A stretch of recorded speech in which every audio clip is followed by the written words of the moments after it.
Welcome to another Founder Wisdom Pod. We have Sara Schulting Kranz with us today. Sara is a keynote speaker on change, resilience, and problem solving. She's a best-selling author, an extreme ocean and mountain adventure, which is my favorite part.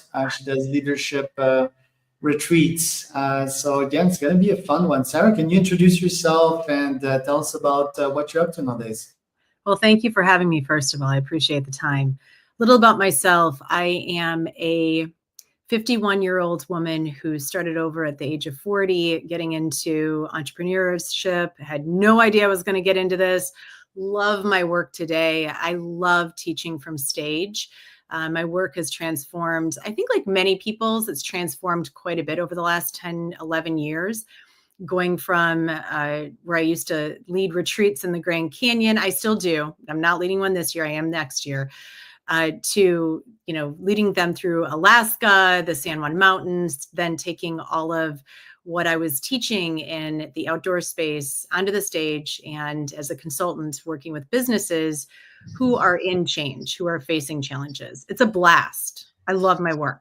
Yeah, it looks pretty entertaining, but I mean that as you might have felt in the last decade or so, entrepreneurship is an extreme sport itself, isn't it? Oh my gosh, the mindset, right? Like the resilience, the having to shift and navigate yourself through the challenges that are before us, of course. But you know what? And you know what? I wouldn't want it any other way. Like that's, I think the most beautiful part about it is the fact that you don't really know what's going to happen tomorrow. You don't really know what's going to happen in your future. And once you get into that space of understanding how to navigate the change before us, you just know that there are ups and downs. There's a highs and lows. We all go through it. And at the end, we have these incredible opportunities to create a difference in the world. Right. And is going through extreme adventures, I mean, I do Ironman and ultras and all of that. Is that the best way to understand change when you're faced with life or death situations and you go back to the entrepreneurship world? All of a sudden, everything is easier? So the best way that I can explain it is I've done the Sierra High Route, right, which is the most dangerous and difficult route in the United States. That was my own personal retreat that I did for myself. And there's no trail. So you're on top of a mountain. You have to navigate to the next pass. And it's super far away. You don't know where you're going. You're having to navigate through, Talus Rock and all of the things. And the only thing that you're really using is your compass. And more importantly, you're using your intuition. And so the best way that I can explain entrepreneurship is it's like being plopped in the middle of nowhere sometimes and having to figure out, navigate your way through, all of the ups and downs, using what you know to be true, right? Like using your intuition, your gut. That's 300.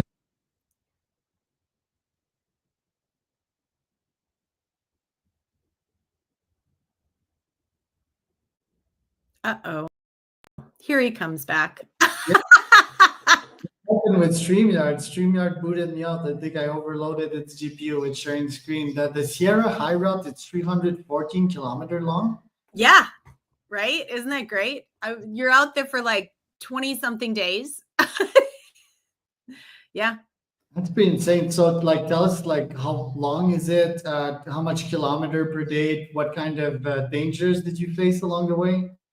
So we started that. We actually broke it up into sections. And because we broke it up into sections, we were out there for about 10 days, 10, 12 days every time. And there was a reason for that because it is quite dangerous. And I'm a single mom and I have 3 sons at home and well, not at home anymore. They're moving their way out. That said, the most dangerous and difficult pass that we encountered, it was our very first pass that we did. And it was very interesting getting to the top of a pass and looking over and wondering how the heck you're going to get down. And it ended up taking us way longer than I ever anticipated. You're literally hanging, Charles, you're hanging on the side of a mountain with your pack and everything that you need for the next, umpteen days. And all of a sudden you're looking down and you're like, how am I going to get down there? And how are we going to do this as a team? And it's also about navigating the way that feels best for you. And the only thing that I can tell you is that one of the people that we were with ended up getting so afraid that we ended up hanging on the side of that mountain for too long, which started to mess with my own mindset, which is such a really important lesson as well. When you know, jump in. When you know, go do the thing, right? Like you have to do it your way. Otherwise, you're following everybody else's way. And that's where sometimes paralysis sets in, right? So there's just like a million lessons that I could deliver simply from the work that I've been doing. Yeah, well, momentum, right? Like momentum's quite important. Else, like you said, we get paralyzed. But let me ask you the obvious question there. What's your relationship with death? You know, when you know that you're so close to death, but are you afraid of it? Do you embrace it? Do you think about it? I don't think about it. It's more about the relationship that I have with myself. When you have that trust in yourself and that you're not going to put yourself in a position where, I mean, anything could happen. We could cross the street and get hit, right? That said, I know my limits now when I'm out there because I've been in so many dangerous positions and in situations, not only with, climbing mountains, more so, believe it or not, in some of the relationships that I've endured in my life. And so for me, it's if I could make it through that, I can make it through anything. I trust myself. I trust my gut. I know that I wouldn't put myself in a position where I'm going to put myself in like that big of a dangerous position. Right. So, yeah. Yeah, relationships are super hard, right? Like trying to make it work with another human being that is not the same as you, right? I think that's why a lot of humans nowadays they love AI companionships, AI friendships, and so forth. Which is an AI that always says yes. I think in a group you will always get like different types of personality as well, and your role as a leader is to sort of lead them to the other side of that. In that specific case, when someone is paralyzed, and I have 5 dogs and I go run with them, bike with them on a daily basis. And if they don't follow, for example, and if I start like screaming at them, they'll get afraid. They'll sort of start running, right? So what is the right recipe when a human is paralyzed and they don't want to move anymore? Is it empathy? Is it visualization? Is it changing their chemistry so that they can move forward? How did you fix that one when that someone didn't want to move anymore? Patience. It requires a lot of patience and empathy and understanding. And more so than anything, it's about modeling. And we have had that. I've led a lot of different people in the work that I've done. I've led a female blind Paralympian through the Grand Canyon Yeah, I read twice. that. Yeah, she set and broke the world's record. That was all about patience. It was all about pivoting when we needed to. I've led a woman down a waterfall once who was deathly afraid of heights, and we had no idea that she was going to react that way. I had the CEO of companies that have come to me, the CHRO of New Balance, where she stood at the edge of the Grand Canyon, and she was like, I have so much fear right now. What am I going to do? And truly in that place, when you're in a situation where people are that afraid, it's about putting yourself into their shoes and understanding where they're at and being able to help them navigate through that in a way that works for them while also modeling what's best for not only them, but the group. And what's your favorite story? Which one do you constantly bring on stage that like influences people? Like what lessons are part of that story? Is it the blind athlete that's the most extreme stuff? I would say it would be that one. Leading the female blind Paralympian through the Grand Canyon was one of the greatest experiences of my life. It's insane. Because It's such a challenge. It's such a challenge. I think, I know. Here's why it was so important, though.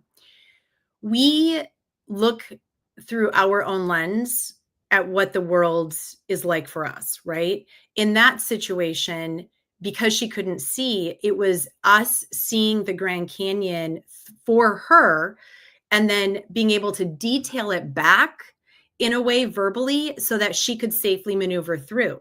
Now, what that did was that it heightened my ability to see because I had to describe everything, right? Like, not only did I have to describe the stuff that to keep her safe, but I was also describing things like we saw this incredible rainbow, right? And so I'm describing to her what that rainbow is like, and just even being able to place that description out there for her, it gave me the ability to see the Grand Canyon in a different way as well. And I've been through that canyon so many times, I can't even tell you.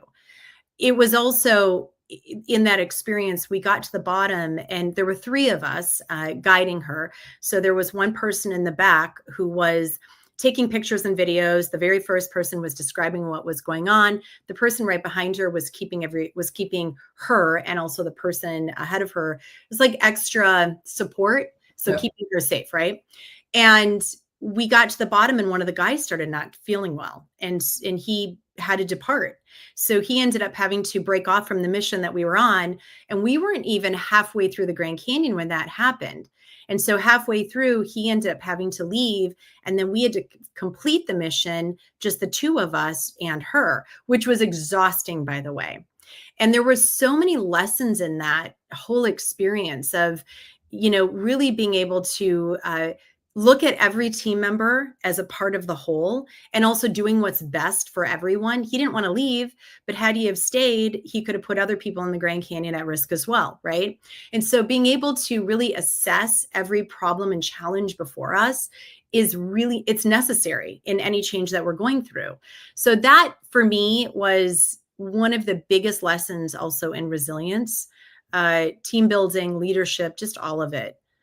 Yeah, and for people that haven't been or don't know about the Grand Canyon, it's dangerous, right? I think a lot of us know about the story of the guy that got his arm stuck and had to sort of chop it off, right? I think there was a movie about that. It's that tight, right? It's sometimes you have to walk, and it's like you're 2 foot in terms of distances. It's also highly irregular, right? It's weird. It's like caverns. And can you describe the actual environment and how hard it is to navigate that? Oh, 6,000 feet down, 18 miles across, 20 layers of rock. Like you're going into the past is what you're doing. You're literally descending on into the It's an past. alien world. Oh, it's so beautiful though. You're descending into the past, into the earth, and then you're ascending literally as a completely different human being.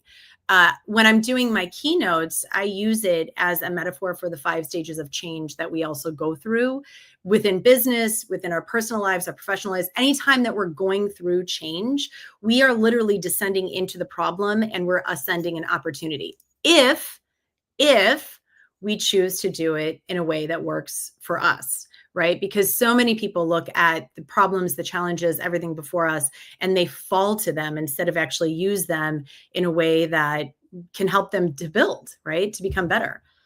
Yeah, because in the end you have two choices, and it's just like all the veterans, right, that come back, like 20% of them come back with PTSD. It's like their genetics and their built and what they decided to do with that traumatic event. And the ones that come out grittier, they're of the best CEOs ever, like Jocko Willing, for example, Goggins, and so forth. So it's like what you do with that. And obviously therapy helps, psilocybin helps to sort of digest all of these sometimes traumatic experiences. But yeah, it's pretty insane. And what you're describing as well, I remember doing my last mountain, Pico de Orizaba, which is also very much an alien landscape. You're like climbing these very steep mountains, and there's nothing else, that you're like over the clouds, right?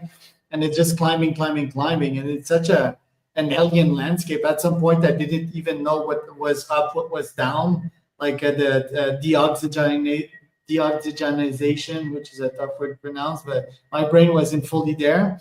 And yeah, it's like the recuperation after that. What do I make out of this experience, right? But I think people need to process that information. That's something that I have trouble doing, right? Like I do these extreme events, and then it's on to the next one. I don't take time to digest the experience and then journal through it and then get insights. What are your tricks to get actual insights from these experiences and make sure to fully process them?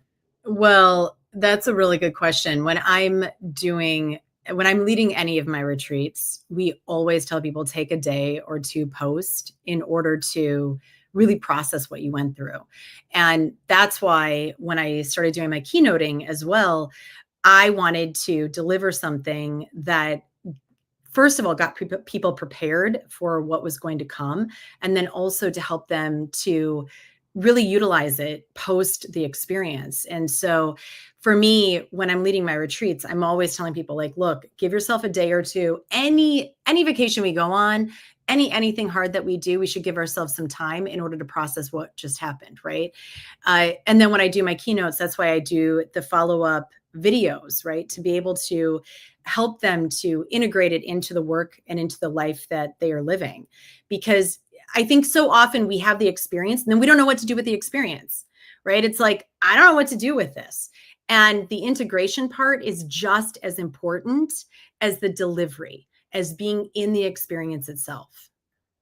And being in the experience is also something that is, yeah, it costs me, like for example, my last 100K in Puerto Vallarta. I mean, it was enjoyable, but I think I was sort of separated from the experience itself because it's so hard. And I did it with a partner, a good friend of mine, which is also brings a layer of fun and lessons and fully experiencing it. But I think when you're doing these events, you're sort of detached from the actual experience. And the why is pretty obvious. It's pain, right? Pain is it's sort of hard to fathom. So how do you stay in the moment? Is there a way to sort of savor that pain, or just like being more present, especially when all your brain's resources are used to keeping your body alive? Well, that's interesting you're asking that because I never feel detached. I don't, unless I'm in a very high, Pain cave. if there's like a stressful moment or something, or where I'm like literally hanging on the side of something, then I put myself super focused and I can detach from the fear. I can detach from the risk, I should say, and I can like literally be in it as, moment to moment. When it comes to the whole experience though, my whole thing with people is I don't want you to detach. I want you to be in it with me. I want you to come into the experience with me. And so I'm constantly making sure that everybody is aligned in that like really truly aligned in the moment, right? And being able to be most present. Because ultimately, like, we don't want to detach from life. We don't want to detach from our experiences. We want to actually be in them, to learn from them, right? And to be able to grow from them. And how deep do people go in the pain cave in your events? Is it just like walking rhythm, or is it also pretty painful and hard? Well, when I'm leading my retreats, when I'm in the Grand Canyon, we definitely have some super hard moments. When we are doing the San Juan Mountains, not as much, right? Because it's not as difficult of a trek. When I'm doing my keynotes, I make sure that we don't go that deep because I don't want to go in the pain cave with people. Like that's not The the primal cave, because I get pretty primal there. That's not the place to do it. You can touch on it, right? Like you have to know how far to take people. And I think that that's the gift that has come from my own trauma, from my own difficulties in life, because I know if you just take them to that place and then you don't give them the opportunity to process and to close that container up, you're leaving them with as an open wound, right? Yeah, Like PTSD. I don't want to leave leaders out there as open wounds. I want them to be able to lead better, right, in their own life and also to lead others. And so it's a delicate balance of taking people there. And then I'm going to share this with you, Charles. It's interesting that you said that you had friends that go with you that are fun, right? I've experienced a lot in life. Let's just put it out there. You read my book, you've watched anything. I've experienced a lot. And one of the greatest lessons that my mom taught me was go to the pain, let it out, do the things that you got to do, clean that, and then fill it back up with laughter. And I think that that's been the greatest gift of this work that I've gone through, is the fact that I just love life. Like I love laughing, I love presenting, I love teaching, I love guiding, I love everything about it. And I think that when you've lived through so much hard, you want to live your best life moving forward. And so for me, I know how to take people to that space, right? Just into that uncomfortable to just get a taste of it. And then to deliver the fun with that, because ultimately that's what life is about. It's not about Yes. staying in the pain. Yeah, I definitely went too deep in the pain cave in my last 100K, but I think I had some adaptation in me. So fortunately, the 110K in Brazil this year should be a bit better, and it should be a bit more funnier and happier. And yeah, it's funny that you say that, right? Because I have a newsletter that's called founderhumor.com, and as business owners, we get through lots of micro traumas on a daily basis, lots of ups and downs, like 10 to 30 of them per day. And I found that like humorizing these moments and turning like something dark and negative and frustrating and turning it into laughter is pretty good stuff, mentally speaking, for mental health. Now, I want to ask you that, like, with all the tough stuff that you've been through your life, do you feel that you're fully healed, or are these wounds sometimes reopening up? And yeah, what was your process? So that's a really good question. So okay, first of all, when we go through hard stuff, it doesn't just go away, right? Like there's going to be a smidgen of what we carry with us. It's simply about how you carry it and what parts of it you choose to carry. More than anything, it's about what you choose to do with it. So I've learned what we focus on grows. If I'm going to focus on the things that people have done to me, the hardships that I've walked through, that's where I'm going to stay.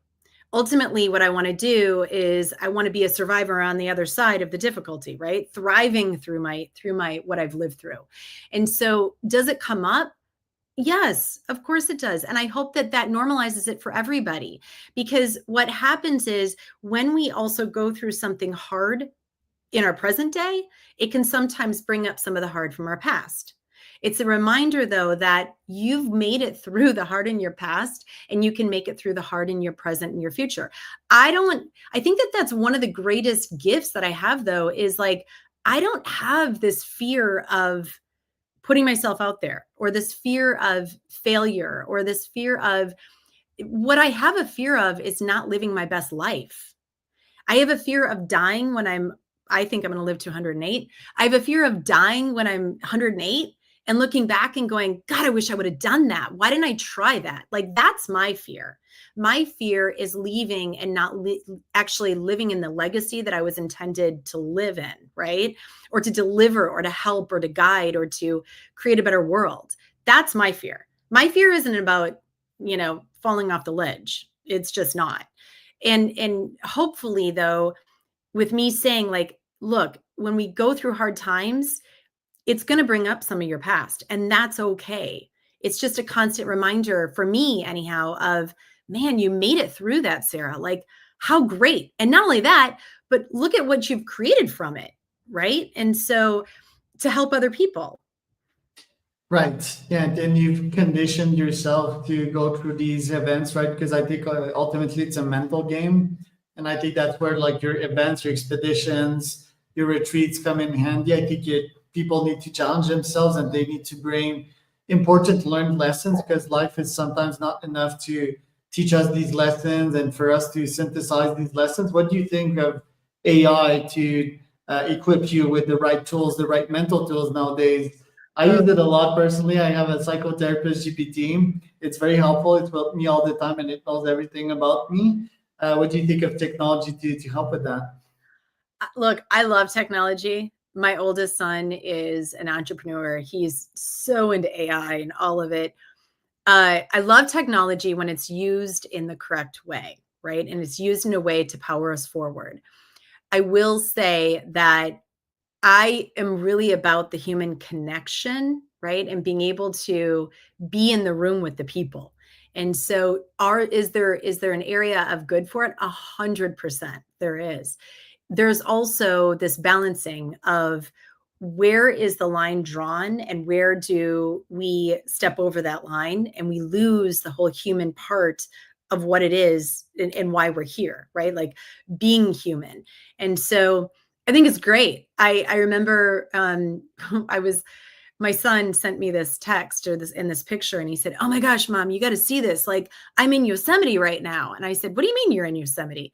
You don't even like, I like nature. You're not the nature person." And he said, no, I put the glasses on. This was a long time ago when all of it just started out. He said, "I put the glasses on. You got to see this. Like, you can be right there."